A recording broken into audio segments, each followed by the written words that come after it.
सभी विद्या प्रेमियों का हमारे YouTube चैनल हिंदी साहित्य बाय सूरज पर स्वागत है। आज हम आप सबकी समझ जो है साहित्य इतिहास ग्रंथ नामकरण एवं काल विभाजन से संबंधित महत्वपूर्ण प्रश्नोत्तरी श्रृंखला लेके आए हैं। अभी तक हम लोग इसके अंतर्गत कुल 75 प्रश्न देखे हैं। आज हम लोग उसके आगे से देखेंगे। इसके अलावा इन सभी का PDF जो है आप मेरे टेलीग्राम चैनल से प्राप्त कर सकते हैं। चलिए प्रश्न संख्या 76 देखते हैं। प्रश्न संख्या 76 है, साहित्य जनता की चित्तवृत्ति का संचित प्रतिबिंब है। इस पंक्ति के लेखक कौन हैं? महावीर प्रसाद द्विवेदी हैं, या फिर गुलाब राय हैं, या फिर आचार्य रामचंद्र शुक्ल हैं, या फिर प्रेमचंद है। तो इस पंक्ति के जो लेखक हैं वह है आचार्य Ramchandra Shukla. Option number C सही हो जाएगा। इस पंक्ति के लेखक जो है आचार्य रामचंद्र शुक्ल जी हैं। चलिए हम लोग अगला प्रश्न देखते हैं। प्रश्न संख्या 76 देखते हैं। हिंदी साहित्य के इतिहास को व्यवस्थित रूप देने का श्रेय जो है किसको है? शिव सिंह सरोज को है, या फिर आचार्य रामचंद्र शुक्ल को है, या फिर जॉर्ज ग्रियर्सन को है, या फिर मिश्र बंधु को है। तो हिंदी साहित्य के इतिहास को व्यवस्थित रूप देने का श्रेय जो है किसको है? वह है आचार्य रामचंद्र शुक्ल जी को। ऑप्शन नंबर बी सही हो जाएगा। चलिए हम लोग इसकी व्याख्या देख लेते हैं। तो हिंदी साहित्य के इतिहास को व्यवस्थित रूप देने का श्रेय आचार्य रामचंद्र शुक्ल को है। हिंदी साहित्य का इतिहास शुक्ल जी द्वारा वस्तुतः काशी नागरिक प्रचारणी सभा द्वारा प्रकाशित हिंदी शब्द सागर की भूमिका के रूप में लिखा गया था। सर्वप्रथम हिंदी साहित्य के इतिहास आचार्य रामचंद्र शुक्ल जी का। चलिए हम लोग अगला प्रश्न देखते हैं। प्रश्न संख्या 78 देखते हैं। हिंदी के विधेयवादी साहित्य इतिहास के आदम प्रवर्तक शुक्ल जी नहीं प्रत्युत ग्रियर्सन है। यह कथन जो है किसका है? नलिन बिलोचन शर्मा का है, या फिर डॉक्टर राम कुमार वर्मा का है, या फिर आचार्य नंद दुलारे वाजपेयी का है, या फिर आचार्य हजारी प्रसाद द्विवेदी जी का है। तो यह कथन किसका है? यह कथन जो है नलिन बिलोचन शर्मा का है। ऑप्शन नंबर 1 सही हो जाएगा। तो यह कथन जो है नलिन बिलोचन शर्मा जी का है। चलिए हम लोग अगला प्रश्न देखते हैं।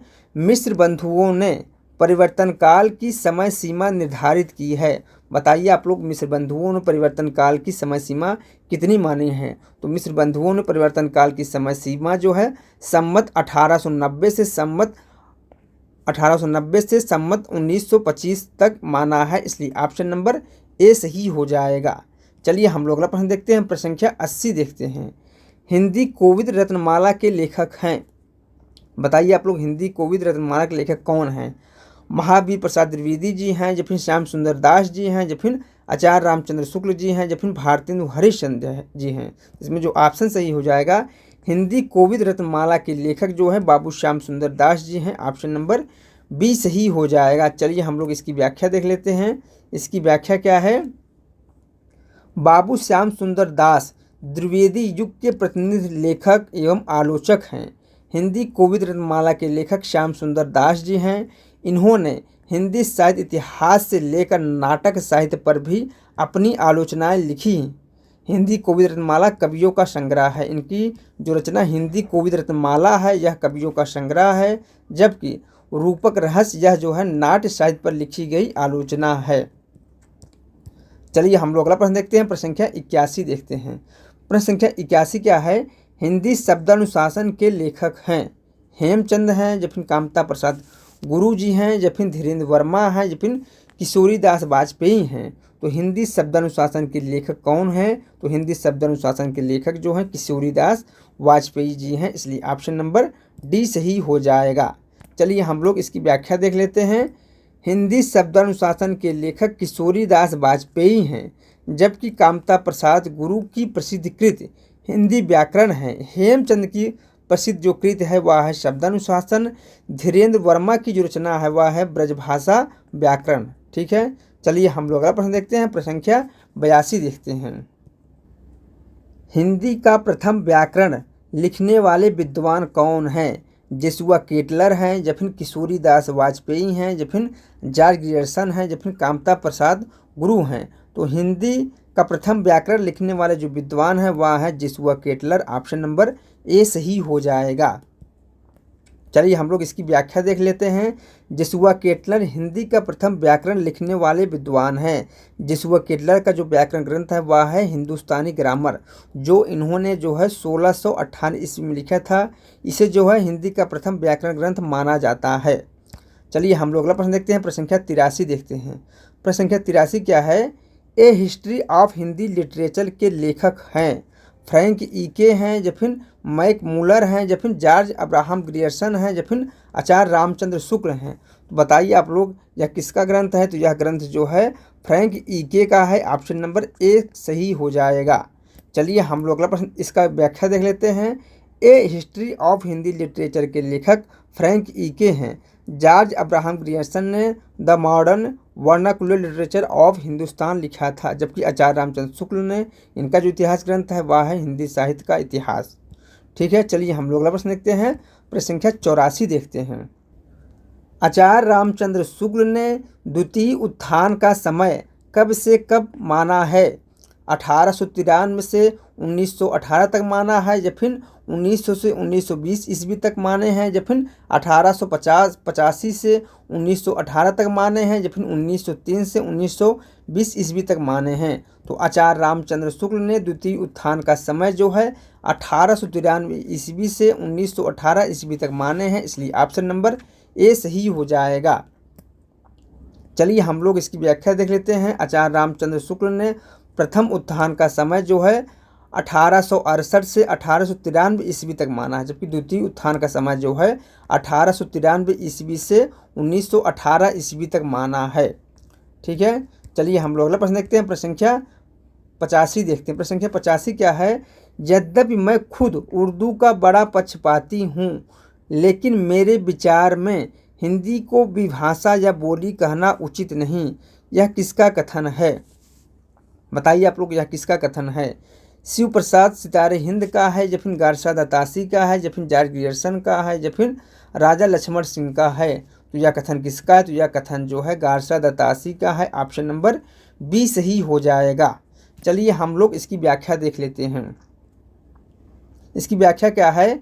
गारसा दत्तासी एक फ्रांसीसी विद्वान थे जो पेरिस में हिंदुस्तानी या उर्दू के अध्यापक थे। जो पेरिस में हिंदुस्तानी या उर्दू के अध्यापक थे। इन्होंने 1896 ईस्वी में हिंदुस्तानी साहित्य का इतिहास लिखा था, जिसमें उर्दू के कवियों के साथ साथ हिंदी के कुछ विद्वान कवियों का उल्लेख था। 1909 ईस्वी में अपने व्याख्यान में उन्होंने हिंदी और उर्दू दोनों भाषाओं की युगपथ सत्ता इन शब्दों में स्वीकार की तथा कहा, यद्यपि मैं खुद उर्दू का बड़ा पक्षपाती हूँ, लेकिन मेरे विचार में हिंदी को विभाषा या बोली कहना उचित नहीं है। ठीक है, यह कथन किसका था? यह कथन जो है गारसा दत्तासी का था। ऑप्शन नंबर बी सही हो जाएगा। चलिए हम लोग अगला प्रश्न देखते हैं। प्रश्न संख्या 86 देखते हैं। आचार्य रामचंद्र शुक्ल ने प्रथम उत्थान का समय कब से कब निर्धारित किया है? अभी हम पिछले क्वेश्चन बता ही चुके हैं कि आचार्य रामचंद्र शुक्ल ने प्रथम उत्थान का समय और द्वितीय उत्थान का समय कब से कब था। तो बताइए आप लोग प्रथम उत्थान का समय जो है आचार्य रामचंद्र शुक्ल जी ने कब से कब माना है? तो 1868 से 1893 ईस्वी तक माना है प्रथम उत्थान का समय, इसलिए ऑप्शन नंबर सी सही हो जाएगा। वही सेम है इसमें। आचार्य रामचंद्र शुक्ल ने प्रथम उत्थान का समय जो है 1868 से 1993 ईस्वी तक माना है। चलिए हम लोग अगला प्रश्न देखते हैं। प्रश्न संख्या 87 देखते हैं। पुरानी हिंदी ग्रंथ के लेखक कौन है? बताइए आप लोग पुरानी हिंदी ग्रंथ के लेखक कौन हैं? आचार्य रामचंद्र शुक्ल जी हैं, या फिर चंद्र शर्मा गुलेरी जी हैं, या फिर नलिन बिलोचन शर्मा जी हैं, या फिर हजारी प्रसाद द्विवेदी जी हैं। बताइए आप लोग पुरानी हिंदी ग्रंथ के लेखक कौन हैं? तो पुरानी हिंदी ग्रंथ के लेखक जो है चंद्र शर्मा गुलेरी जी हैं, इसलिए ऑप्शन नंबर ए सही हो जाएगा। हम लोग इसकी व्याख्या देख लेते हैं।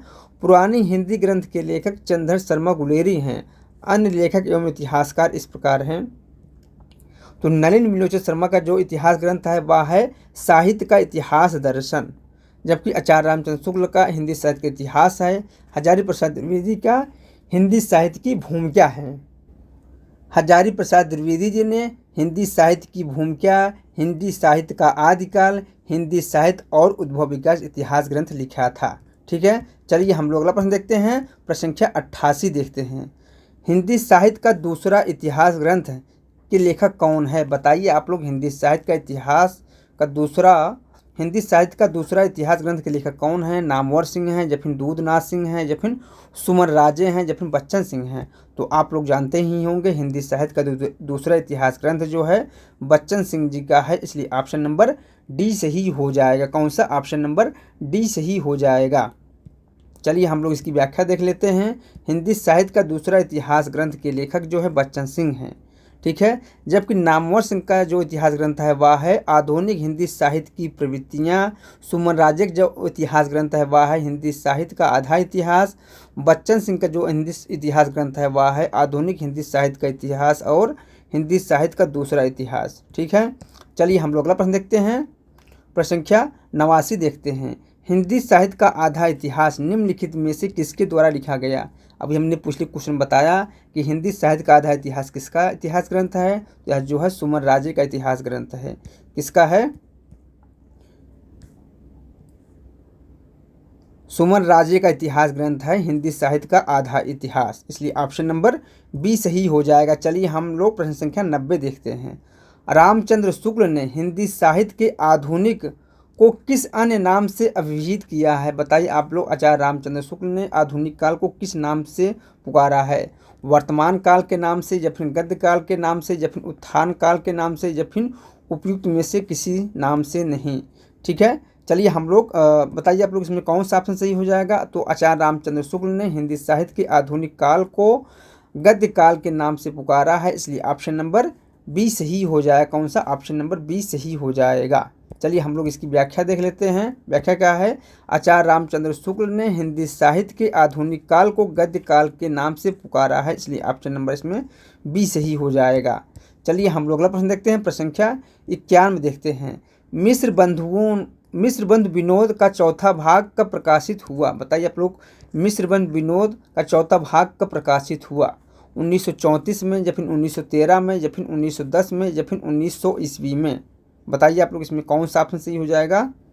मिस्र बंधु विनोद का चौथा भाग जो है 1934 ईस्वी में प्रकाशित हुआ, इसलिए ऑप्शन नंबर ए सही हो जाएगा। बाकी तीनों भाग जो हैं 1913 ईस्वी में प्रकाशित हुए थे। चलिए हम लोग इसकी व्याख्या देख लेते हैं। मिस्र बंधुओं के अंतर्गत जो है गणेश बिहारी, श्याम बिहारी, सुखदेव बिहारी, इन्होंने मिस्र बंधु विनोद नामक इतिहास ग्रंथ की रचना की। मिस्र बंधु विनोद 4 भागों में विभक्त है। प्रथम 3 भाग जो है 1913 ईस्वी में, जबकि चतुर्थ भाग जो है 1934 ईस्वी में प्रकाशन हुआ इसका, ठीक है। चलिए हम लोग अगला प्रश्न देखते हैं। प्रश्न संख्या 52 देखते हैं। प्रश्न संख्या 52 क्या है? काल क्रमानुसार लिखा गया हिंदी साहित्य का प्रथम इतिहास ग्रंथ है। बताइए आप लोग, काल क्रमानुसार लिखा गया हिंदी साहित्य का प्रथम इतिहास ग्रंथ है। शिव सिंह सरोज है, या फिर इस्तवार दाला लिटरेचर इंदुई ए हिंदुस्तानी है, या फिर तजकिरा ई सूरा ई हिंदी है, या फिर the modern vernacular literature of northern Hindustan. यहाँ पर होगा, जो ये थोड़ा मिसप्रिंट हो गया है, नॉर्दर्न हिंदुस्तान यहाँ होगा। इसके लेखक जो है जॉर्ज ग्रियर्सन है, ठीक है। तो इसमें जो ऑप्शन सही हो जाएगा, बताइए आप लोग कौन सा ऑप्शन सही हो जाएगा? ऑप्शन नंबर डी सही हो जाएगा। चलिए हम लोग इसकी व्याख्या देख लेते हैं।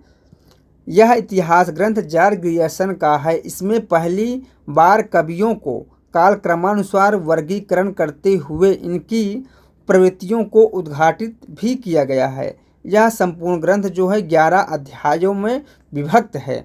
प्रत्येक अध्याय एक काल का सूचक है। हर अध्याय का नामकरण भी किया गया है।